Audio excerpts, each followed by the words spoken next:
So, what happens when a brilliant outsider decides that if he can't join the club, he's going to try to burn it down? Today, we're diving into a really wild story that connects Wall Street, a classic 90s sitcom, and a rebellion that landed squarely in federal court. This one sentence, right here, it tells you everything. A Molotov. That's not just a weapon, right? It's the symbol of the underdog, the guerrilla fighter. And the Eastern Orthodox tradition? Well, that's a nod to the Romanian heritage of the guy who decided to light the fuse. So, to really get why he threw that Molotov, we first have to meet the man himself. And we need to understand the world he saw as so completely rigged, he felt like he had no other choice. All right, let's meet Edward Constantinescu. He's a Romanian immigrant who felt like a total outsider in the American system. So what did he do to fight back? He created a persona that was the absolute, total opposite of everything he was. You know, for an immigrant kid who felt isolated, this Zach Morris thing wasn't just a gag. It was like a suit of armor. He was literally putting on the mask of the ultimate American insider, the popular guy who has it all, gets away with everything, and could never, ever be called an outsider. And get this, he didn't just borrow the name, he tried to borrow the superpower. On TV, Zach Morris could call timeout and just freeze the world to bend reality his way. Well, Constantinescu wanted to do the exact same thing to the stock market. And Atlas Trading, that became his crew, the cool kids table he built for himself because he knew he was never getting an invitation to the establishments. So what was this empire he was taking on?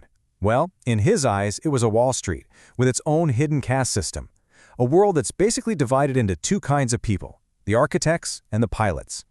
See, the system loves bringing in brilliant outsiders, often immigrants with killer STEM backgrounds, to be the architects. These are the folks down in the engine room, building the complex trading systems. But the system, it very, very rarely lets them become the pilots. Those celebrity managers you see on TV, the ones who actually get to fly the plane and get all the glory.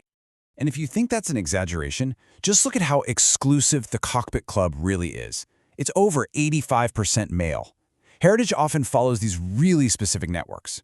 Indian for management, French for the quants, and education, almost exclusively Ivy League or some other elite school. This isn't just a job, it's a club with a very specific, very narrow kind of member. So he looked at all this and realized that the safe path, being the brilliant, hardworking guy in the back room, it was a dead end for what he wanted to achieve. He understood that being the best engineer in the world was never going to get him into the captain's chair.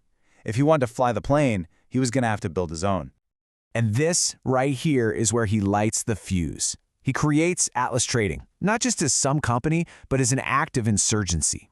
It was designed from the ground up to be a weapon for the underdog, a way for all the outsiders to storm the castle. And his key tactical insight was brilliant.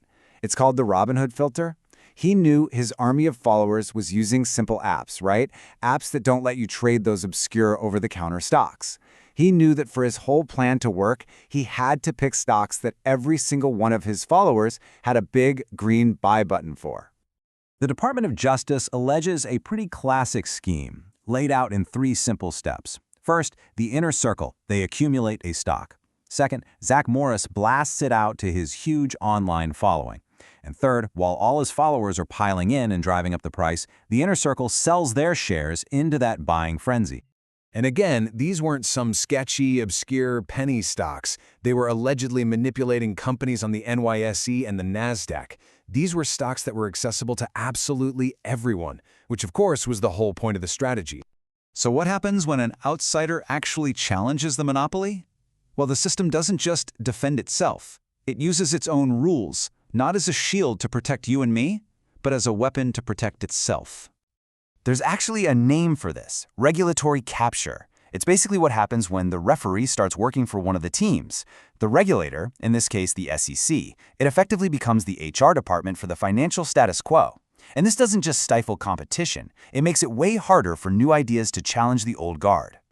And the status quo has a whole arsenal of weapons to keep things the way they are. You've got the compliance moat, where they make regulations so complicated and expensive that only the huge firms can afford to even play. Then there's regulation by enforcement, where the rules are kept fuzzy on purpose so they can sue you later. And of course, the famous revolving door, where regulators leave their jobs to take multi-million-dollar gigs at the very firms they were supposed to be policing. And it's the federal government's crackdown on Zach Morris that brings the central hypocrisy of this whole system into razor-sharp focus. This idea that there's one law for the insiders and a totally different one for everyone else. I mean, just look at this. On one side, you've got a billionaire hedge fund manager. He goes on national television, announces he's betting against a stock, and makes millions when it crashes. That gets labeled free speech. On the other side, an influencer goes on Twitter, says he's buying a stock and profits when it goes up. That gets labeled fraudulent inducement. It's the same exact action, but it gets two completely different legal labels depending on who's doing it. And the legal battle has been a total roller coaster. At first, it looked like Zach Morris had won. A federal judge actually threw out the indictment and called the government's whole theory a stretch. But the system didn't just give up. Nope, it appealed, and the charges were brought back under a brand new interpretation of the law. And this gets to the absolute heart of the injustice here. And it all boils down to a really simple idea from math class, the commutative property. You know, if A equals B, then B has to equal A. It's just logic. For decades now, the law has said that corporations have the same rights as people. They have free speech, for example. But what this case is arguing is that the reverse isn't true, that a person cannot act with the same power and freedom as a corporation. If a bank does it, it's just business. But if an individual does it, it's a criminal scheme. The commutative property's broken. So, at the end of the day, the case against Edward Zach Morris Constantinescu isn't just about one guy on Twitter. It really forces us to ask a huge question about our entire system. Is the law a shield that's protecting the market for all of us, or has it become a weapon for insiders to protect their own turf?